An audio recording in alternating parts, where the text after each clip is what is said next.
Tere kuulama uudiseid stuudios Rohke Debelak.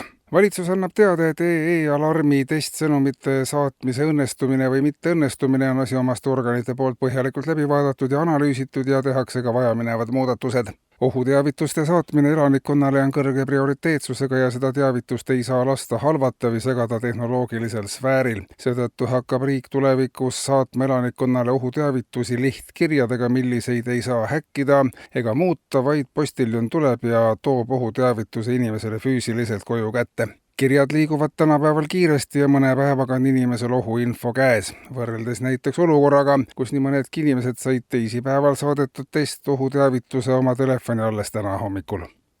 Ja laiemalt, rahandus- ja sotsiaalteadlastega koostöös on valmimas aga valitsuse sõnul põhjapanev pensionireform. Maksumaksjate arvu vähenemise tulemusena on pensionikassa tulevikus üha suurema surve all ja järk-järgult tuleb tõsta pensioniiga. Sellel suunal on palju oponente ja seetõttu on valitsus otsustanud, et pensioniiga hoopis langetatakse. Uue versiooni kohaselt oleks inimene pensionil ära juba ajavahemikus 20. kuni 27. eluaastani.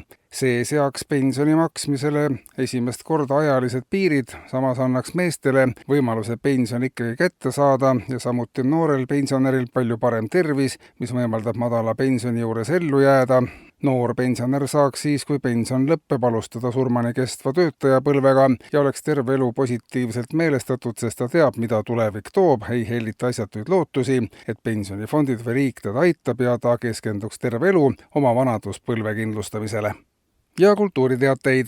Helgavere vallamajas kuulutati eile välja aasta maksumaksja ja sel aastal sai tiitli endale Valter Kennel, kes oli aasta jooksul kasvatanud oma maksukulusid 47% võrra. Valteri riigieelarvesse tasutud alkoholiaktsiis tõusis aastaga 27%, tubakaaktsiis 20% võrra. Tõus tuli mitmetest innovaatilistest lahendustest, mis võimaldasid Valteril tarvitada alkoholi ja suitsetada ja samal ajal ka tööd teha. Samuti andis Valter sel aastal liiklustrahvide näol riigieelarvesse 87% suurema summa kui mullu. Lisaks sellele sai ta ka mõned päevad tagasi Maksuametilt kirja, et ta peab veel juurde maksma. Valter Kennel ise märkis, et hea tulemuse võimaldas teha kogukonna toetav suhtumine. Helgavere vallarahvas avaldas omalt poolt tunnustust tehtud tulemuste eest ja nentis, et Valteri õlul püsib kohalik lasteaed, algkool ja pool vallavalitsuse palgafondist. Mitmel korral on Valter oma senisest elustiilist soovinud loobuda ja teha natukenegi pilatest, minna üle taimetoidule, võib-olla midagi õppida, ennast täiendada,